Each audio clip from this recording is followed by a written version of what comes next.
Welcome to this History Channel special on Mao Zedong's Cultural Revolution.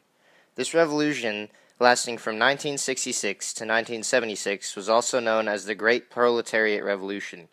It was an attempt by the chairman, Mao of the Chinese Communist Party, to regain power and purge the country of anti-communist ideals.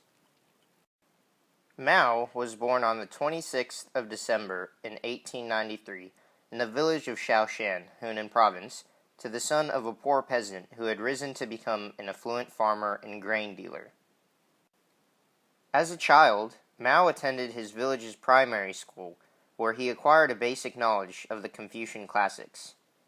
During the summer of 1919, Mao established in Changsha a variety of organizations that brought students, merchants, and workers together against the government.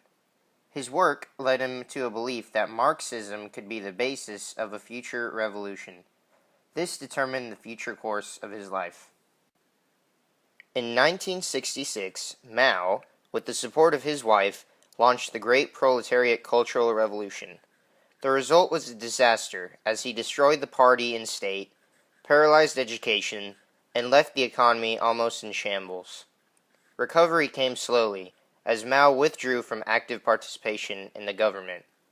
After Mao's death on the 9th of September in 1976, a power struggle ensued, and members of the party who had been purged by the Cultural Revolution returned to govern China. Now, what exactly was the Cultural Revolution in China?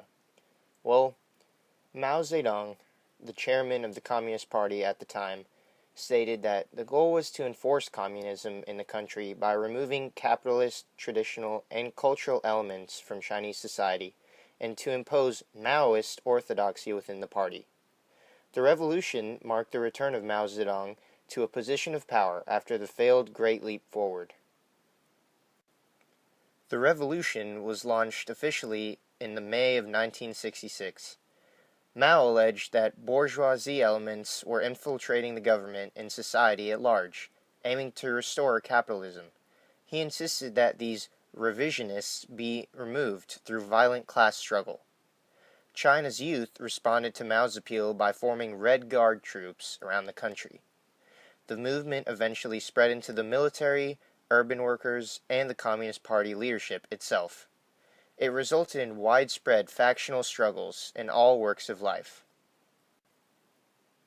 Millions of people were persecuted in the violent factional struggles that ensued across the country, and suffered a wide range of abuses, including public humiliation, arbitrary imprisonment, torture, sustained harassment, and seizure of property.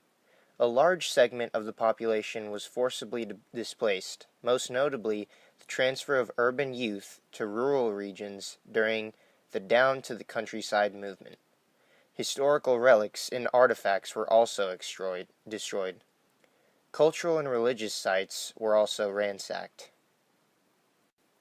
Mao officially declared the Cultural Revolution to have ended in 1969, but its active phase lasted until the death of the military leader Lin Biao in 1971.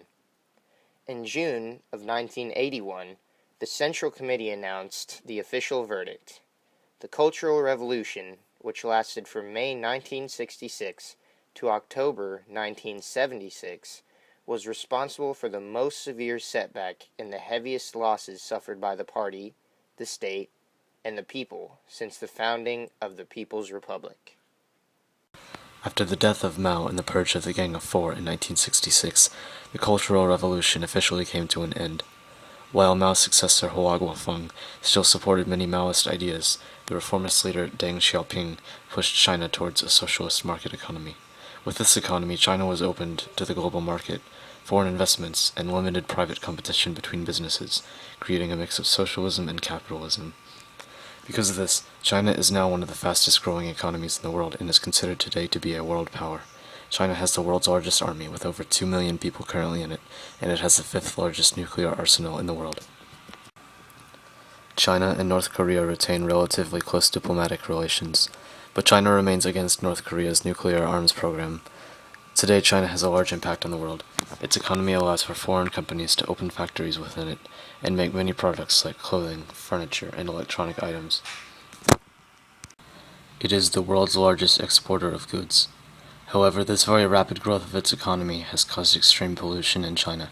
Dangerous chemicals from thousands of factories pollute the country, causing hundreds of millions of people to go without clean air or water. Cancer is now the leading cause of death in China.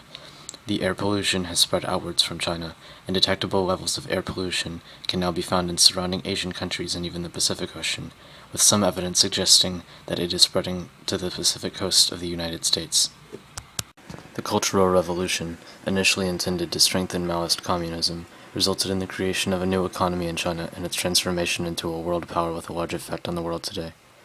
The revolution changed China and it affected the global economy. And that concludes our short presentation on the Cultural Revolution of Mao Zedong. We appreciate you watching and we hope you enjoyed, as it is a very important event in history which shapes our world today and will continue to do so in the future.